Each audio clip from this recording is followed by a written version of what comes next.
Hi guys, it's Nina from VRFocus. I'm joined by... Adam Volker. I'm the creative director at Flight School Studio in Dallas, Texas. So tell me a little bit about you guys and what you guys have made in virtual reality before and how you've gotten to this point here. Right, so the studio is just over a year old, brand spanking new. And this is our second original IP that we're talking about today. We're about to launch. It's called Island Time VR. It's a comedy survival game. Before that, I was a co-director on a piece called Manifest 99, which was totally different. It was a spooky train ride through the afterlife where you play as a murder of crows. So we kind of wanted to get out of that sort of depressing rut we were in and do something that was fun and really lighthearted.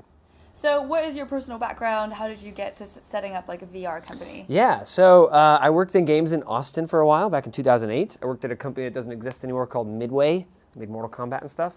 I worked at BioWare for a while in Austin, and then I moved to a tiny little town in Louisiana called Shreveport, Louisiana, and we worked at a place called Moonbot Studios. We won an Academy Award there for a short film in 2012, and then we started this interactive branch. I wanted to get back into gaming. And I did that with my sort of partner in crime. His name is Bowden. And so him and I sort of represent tech and art and all the co-directing that we do. And we were there for a while, and then in, I guess what would be the end of 2016, early 2017, we moved to Dallas, Texas to help build Flight School, which is now a 30-person VR, AR, MR studio doing storytelling and gameplay and emerging tech.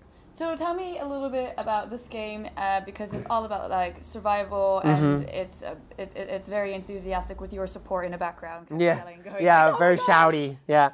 Island Time VR is a game that we wanted to make simple mechanics out of that could be overlapped in really interesting ways. So you notice that when you accidentally started a fire in your shoebox, you didn't need to cook fish in your actual fire pit anymore. You could cook them over here. Is it tasty? Very good. We've had people open their mouths when they eat the fish. Wow, look at you. Getting a lot of mileage out of that. Well, you could grill them on that side too. You could use your other fire. And we found that like that leads to a lot of really cool emergent gameplay for players. So they can spear fish, they can spear more than one fish, they could throw the spear at the seagull, they can throw the spear at the fish and spear them, but they'll lose the spear.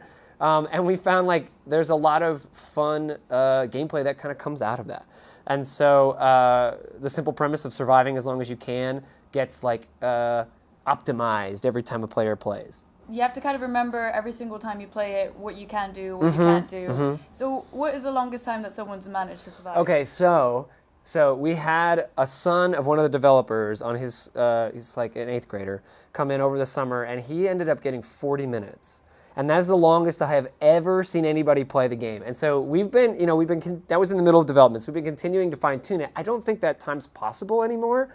The highest we've gotten inside the studio since then has been about 20. But at the conventions that we take it to, like, players are really optimizing stuff. They'll notice, like, I'm not going to eat that fish until they're looking at their watch where their health is, and like until I know I'm going to use every inch of the health that it's going to give me, or like stockpiling resources. The island becomes this big mound of chickens and fishes and coconuts and stuff. So like I don't even know. I would set the bar at about 20 minutes. Okay, 20 minutes. That's not too long, but it's also kind of like you've got a little crab there with like a radio, and you've got a shark that's surrounding you. Are there more characters? Yes, there are. So the seagull, who we're calling Steven Seagull, is a big player in the game. The shark's name is Anne. She shows up. There's a kraken under the water. But yeah, our main character is Carl the Crab, voiced by Greg Miller from Kind of Funny, and he came on and like really sort of took that personality and like blew it up. It was really charming. And he's like sort of helpful, sort of not helpful, but like always there for you.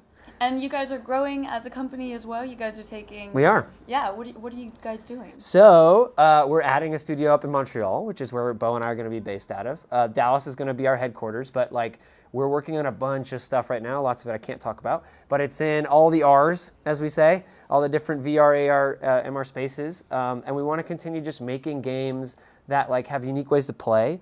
Have like high quality art, and hopefully like push the medium forward. What is your favorite experience, like your own personal favorite experience? In all of gaming, or like in VR, or immersive technology? Ooh. Has there been a moment where you've kind of completely forgotten that you're in VR or AR or? I'm a really big nerd. I like this Star Trek thing. I like the Bridge Crew game a lot. I feel like every experience I play reminds me how incredible VR is and how immersive it can be. Every time I get into a new experience, it's inspiring a new idea that I have to make something or try something new because the medium is just so brand new. What do you think is like that one thing that you really want to have excelled so you can sort of integrate that into your own experience? I think as the hardware grows, like getting rid of the cords is going to be really important. I think like the better the technology gets, the easier it's going to be to get people to use it. I think like right now it's still really technical to like as a user to use, to make sure the tracking works and make sure you're not tripping over the cord or make sure that, you know, all that stuff. As that gets like easier and more streamlined, I think like you're going to find audiences for experiences that are just weirder and more diverse, and they don't have to all be games. Okay, so for Island Time, for which headsets is it available? So Island Time is going to launch simultaneously on PSVR, Vive, and Oculus on all the different platforms: Viveport, Steam, PSN, and the Oculus Store. And for how much will that retail? So it's going to $14.99.